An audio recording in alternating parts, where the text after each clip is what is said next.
really has nothing to do with sectarian or religious doctrine, or whether somebody's Christian or Jewish or Muslim or nothing.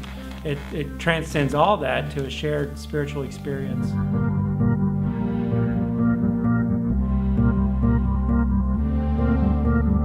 For all intents and purposes, we become raceless in Shadow.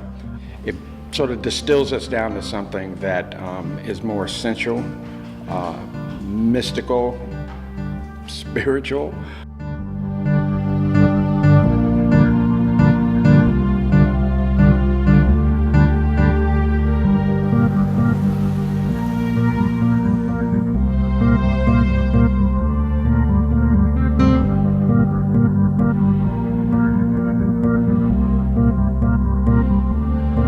Everything we know about our existence on this planet, we know from cultural context. Walk with me in rhythm and rhyme down Waters Avenue while there's still time. Changes are coming, and it won't be kind. Soon Waters Avenue will blow your mind. We celebrate births and we mourn for our dead, weaving a tapestry with each yearning. And that dairy's horse-drawn wagon clopping on that dusty street with white sucking chicken, picking beans, making lye soap just to keep clean. I have seen you be the dark jeweler's cloth that makes our daughters shine. We offer you our name to replace someone taken from you. Take out chicken and rib places, barber and beauty supply, churches, liquor, and convenience stores comprise this streetscape.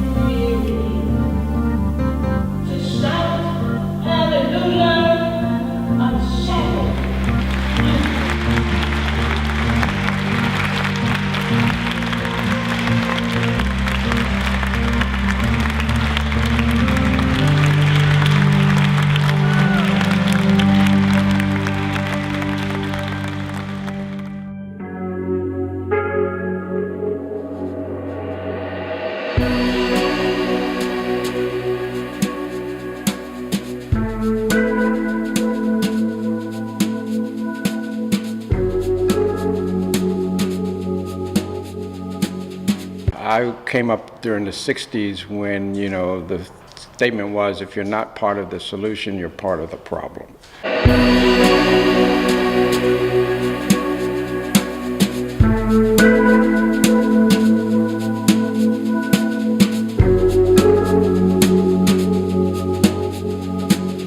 So the question with myself and my peers at the Rhode Island School of Design as young artists was, okay, what does that mean for us as artists? Slavery in New Hampshire, says onlooker Jack Panopoulos. Generally, you tend to think, or I did, that it was more of a southern problem. That's the misconception. Georgia-based artist and sculptor Jerome Meadows says he hopes his work will recast. The setting creates a context in which to reimagine or shift your focus from the misrepresentation into the reality of what actually is here. The city confirmed the site was a segregated burying ground for Africans and their descendants, likely both enslaved and free, and that as many as 200 individuals are buried below. I was shocked by their being shocked that this was a part of their history that had not been taught. They had no idea. But when this truth came out, instead of massive pushback, there was massive, oh my goodness, let's accept this and let's try to do something about this. Dozens of people gathered in Portsmouth today for a special ceremony to bury the remains of 13 former slaves. Their coffins were discovered back in 2003 when city workers dug up the road during a water project. Now Chestnut Street is closed to traffic and has been transformed to a 7,500 square foot commemorative park. The artist who designed it sees this as an important chance to start a new chapter. Portsmouth is doing a very major thing, in my estimation, in connecting a lot of the dots and bringing forth the possibility of a dialogue that I believe will make a huge difference. In terms of what the community was using to talk about this thing, this event, and how the community should respond, it was culture.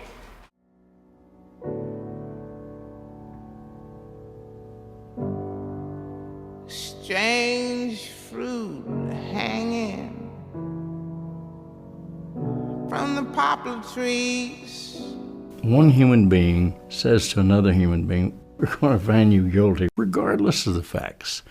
We can't concern ourselves with whether you're guilty or innocent. For 112 years, this significant story about one of 4,000 black men that was lynched has gone basically ignored. And in my mind, I'm less concerned about tearing down monuments to Confederates. I'm more concerned about putting up monuments for stories that have not been told. We learn through storytelling. We may teach X, Y, Z, but I think storytelling gets through the heart and the mind.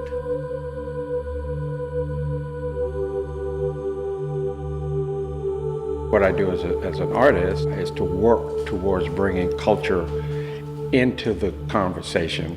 How much time do you need to get that done? Cultural context is a force of identity or means of identity that will help us to discern what we're going through in any given moment and then put that in a broader historical context. The thing that I like about blank page poetry, which connects to my being an artist, particularly doing large-scale public art projects, is that each blank page poetry performance is very site-specific. I go into a community and find out what are the issues, the concerns of that community, and that becomes the theme of the performance. And all of the performers, the poets, and we do engage dancers as well, are drawn from the local community. My name is Rayshawn Roberts. I'm a 4th grade math and science teacher here at Hess K-8. And I'm performing Tending to the Garden for blank page poetry.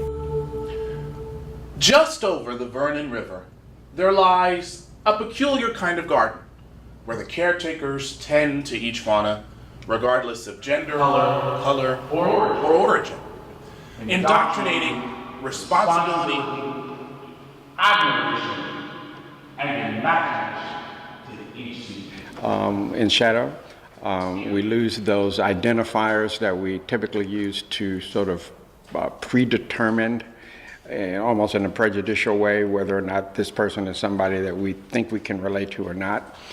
In Shadow, all of that is dissipated, and you're left with really the power of the words.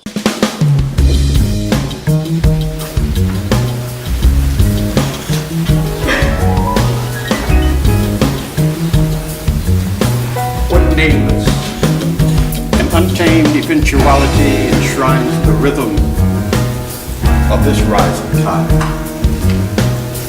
lending lyrics to the melody of moss-bearing trees, while festooned in the mosaic of azaleas bursting with bloom. The shadow becomes an artifice, and the fact that we can multiply it and shrink it and make it larger or smaller gives it an elasticity that we don't manage in our day-to-day dealings. You know, everything about us is so, in terms of appearance, so fixed.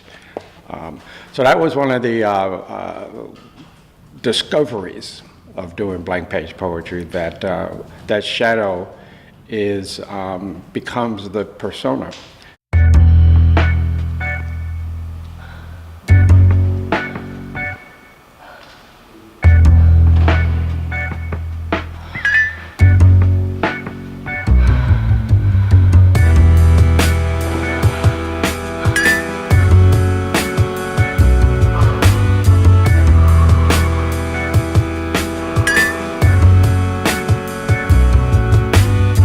Writing a poem is such an intellectual thing.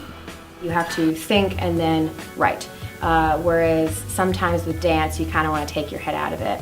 The best thing to do is to kind of just go with the feeling.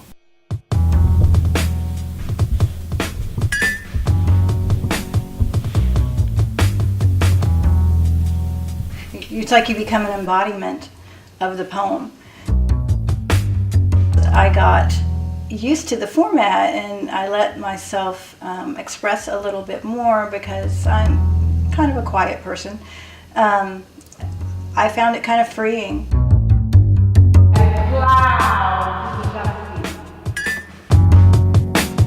You get to hear me, you get to feel me, but you don't get to see me. It's more like a soulful kind of feeling that I get. It goes deeper than the heart, it goes all the way to the soul.